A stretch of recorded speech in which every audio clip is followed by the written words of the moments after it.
Okay. Welcome, everyone, to the latest edition of the From Darkness to Light series. I'm here with Rebbetzin Esti. Firstly, thank you very much. I know you've got family responsibilities, not always easy. So thank you very much for joining us. That is why I'm in my car. It's the quietest place. But in lockdown, I think for most adults, the quietest place has been actually their car. So there we go. But thank you so much for hosting me in whichever place we are in this pandemic. We're just grateful that we can communicate in whichever way it's possible, I think. That's totally correct. I guess, firstly, to describe the particular challenge that you faced, and then we'll talk about some of the coping mechanisms. Okay, so my husband and I, after we got married in London, we then moved to Israel, and my husband was in yeshiva doing smicha to become a rabbi, and we had our first baby about a year later, and this was a gorgeous baby boy, and he actually had his bris on time. We didn't know that he was very severely ill, and at about 10 days old he started having seizures, so we rushed to hospital, and we actually ended up staying in hospital for about 2 years. So we rushed ourselves to hospital with him, and as they started doing all the investigations, they found out a myriad of health issues. He had underdeveloped lungs, holes in his heart, he was missing a kidney, his spine hadn't properly developed. There were so many things that were wrong with him that the doctors actually told us that they don't think he will survive to see his second birthday. In those first few years, he was on an oxygen tube, on a feeding tube. For lots of the time, he was unconscious. He had many cardiac arrests. During our stay in hospital, we were living in Shaarei Tzedek Hospital in the pediatric ward. That was our home. I would like to say home away from home, but I don't remember. I vaguely remember going back to our apartment in Harnoff to like shower and change and then go straight back. So we didn't, it was really our home. We got to know all the doctors there and the nurses there, and that was where we lived. And that was, we were very young. I was 21 at the time. And it was a huge challenge in so many areas. I mean, we were first of all very far away from our family. We were in Israel. And even though I knew Hebrew at the time, I knew like makolet Hebrew. So I knew how to ask for lechem or chalav, bread or milk. And I knew like taxi cab Hebrew, like, you know, how to ask them to get me somewhere. But I didn't know hospital Hebrew. By the time I left 2 years later, I knew all the words in Hebrew for every device, every machine. It was like a tutorial. It was my old pun in you know, how to ask for a blood test and for oxygen and for everything.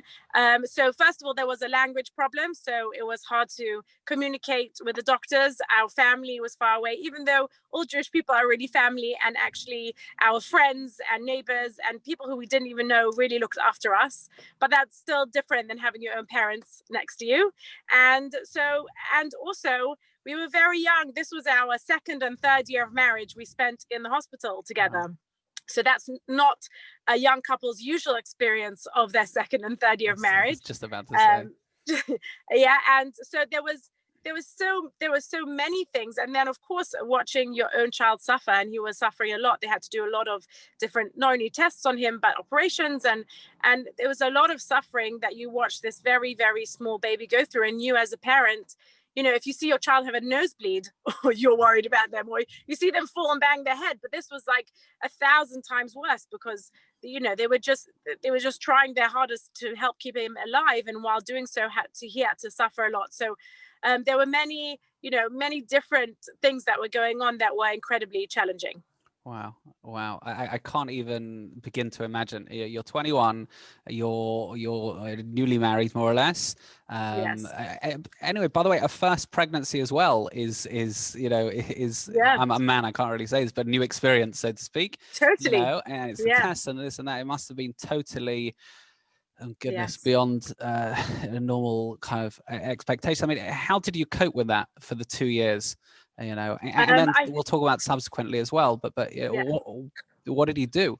So I think one of the biggest challenges in that time was really coping with our mindset. You know, you imagine that your life has a certain trajectory, and, you know, I had my life planned out, mapped out for me like everybody else does. Okay, we'll get married, we'll go to Israel, my husband will qualify to be this rabbi, then we'll go to another country and we'll do whatever it is, and we'll have children, and of course they'll be healthy and happy. I mean, you have a whole picture in your head, and then, like, totally out of left field, I mean, whenever somebody has a huge challenge, it's usually completely a surprise. You wake up one morning and your whole life is totally different. I think the biggest challenge for me was my mindset. But I thought, but this can't be happening to me. This is not my life. I already planned my life. This is not part of the plan. Like, and the acceptance of something so huge in your life.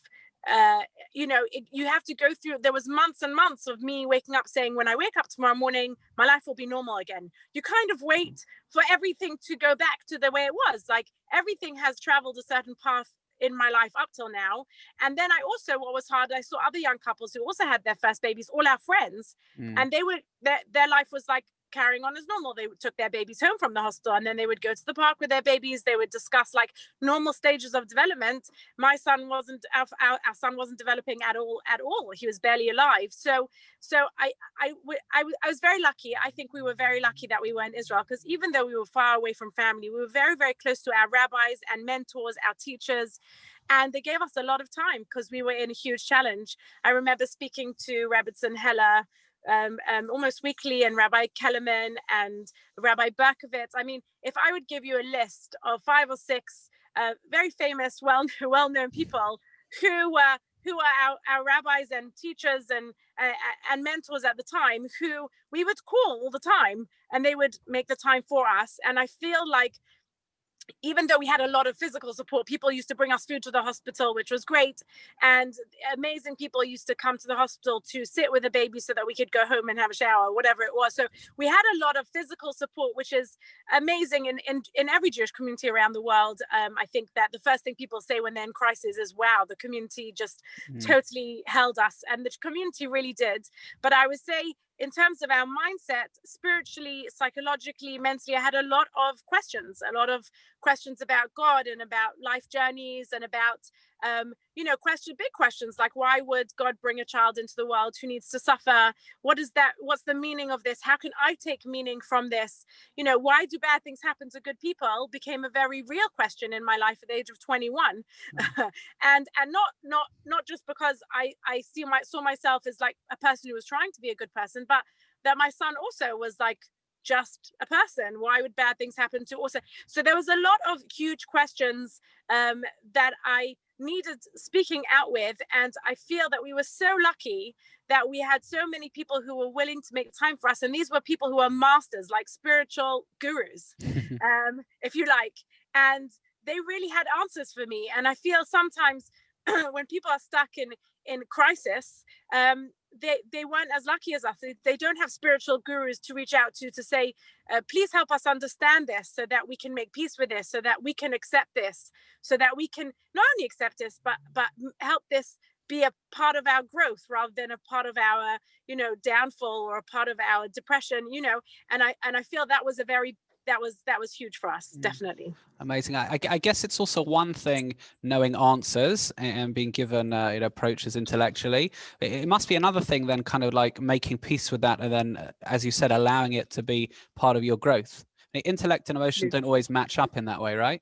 Oh, exactly. So part of the spiritual growth was that a lot of them said, you're a human being, you're going through this, you should experience all those human emotions. It's okay to be sad, to be angry, to be depressed. This is like, none of them ever said, well, you're just supposed to accept this. This is just like, and it was very good to hear, because often when you're trying to live a spiritually high life, you think that you're supposed to be godlike, meaning that you're supposed to accept everything that happens to you from God, and you kind of can't experience it in a real way, because why am I sad about it if I know that this was destined to be, and this is the best thing that happened to me? Why should I be?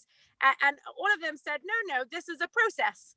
And it was so good to understand that every spiritual growth is a process.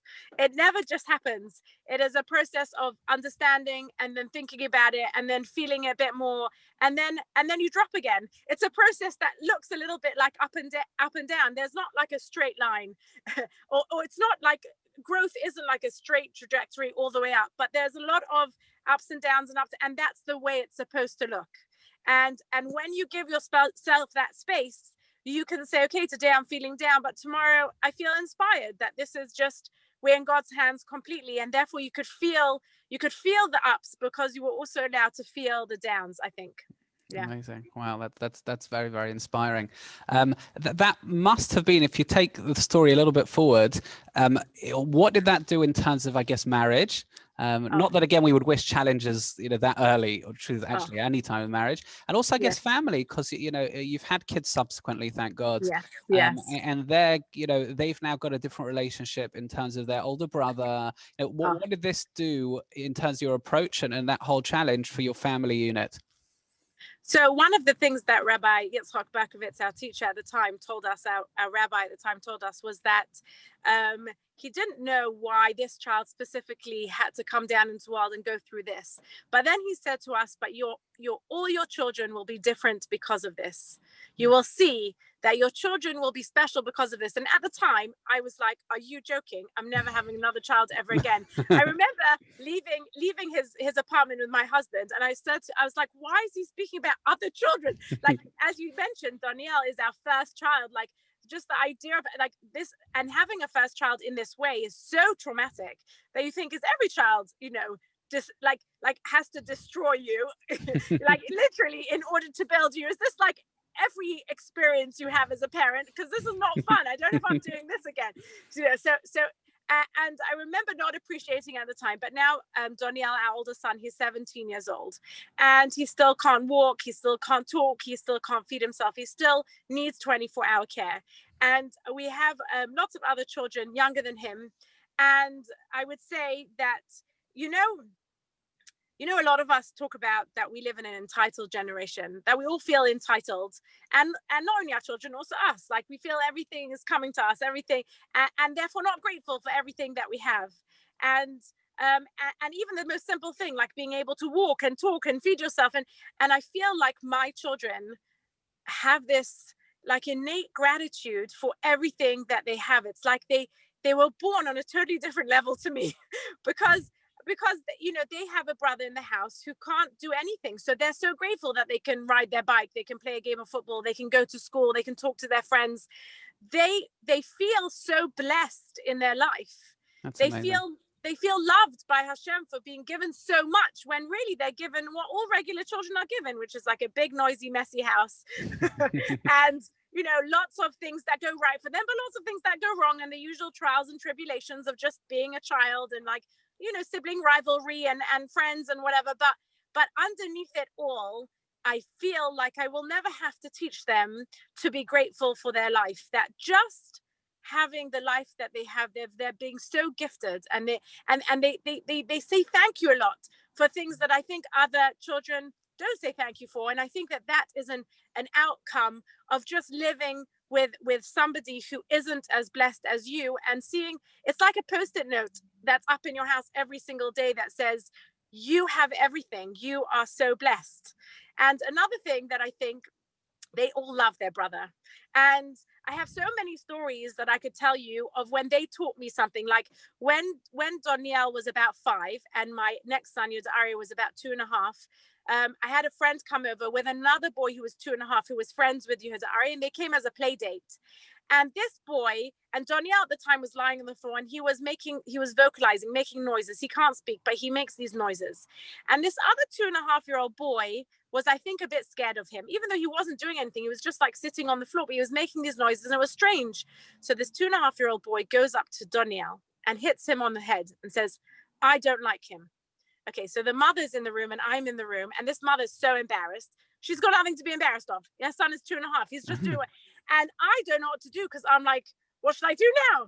And Ari, who's 2.5, he said, well, I love him. He's my brother.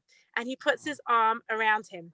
And then this other boy who's 2.5 goes, oh, and then took a closer look at my son. And I didn't have to say anything. My son taught this other boy that Danielle's just fine. He's okay. He's totally okay to be around, and there's nothing wrong with him. And I did not move from that couch. And it was such a enormous lesson to me that, like, children instinctively understand. Or there's another story I can tell you, when my second son used to come home from school. So Danielle would be having a nap in his bed, and his favorite thing would be he would run into Danielle's bedroom and dive on him, to give him a hug, like literally did a flying dive. And I would run to like save Daniel from his younger brother who was diving on him. And his face was like totally squished on the mattress. And he had this huge grin on his face, like, I know I'm being loved. Don't worry, I'm fine. And as they grew older, my children have grown up with it, which I think is a blessing, because they sometimes say to me, oh, I met a child in the park that he was just like Danielle. And they go up to special needs children or children who don't look the same as other people, and they befriend them on purpose. We were part of Camp Simcha for a while, and there was a girl in Camp Simcha who had like a trach and lots of other equipment. And I remember, and she was like 7 or 8, and I had my 7 or 8-year-old son, and he sat next to her, and she moved to her for like an hour as if she was a totally normal, regular child. And she is, except for all her physical, mentally she is.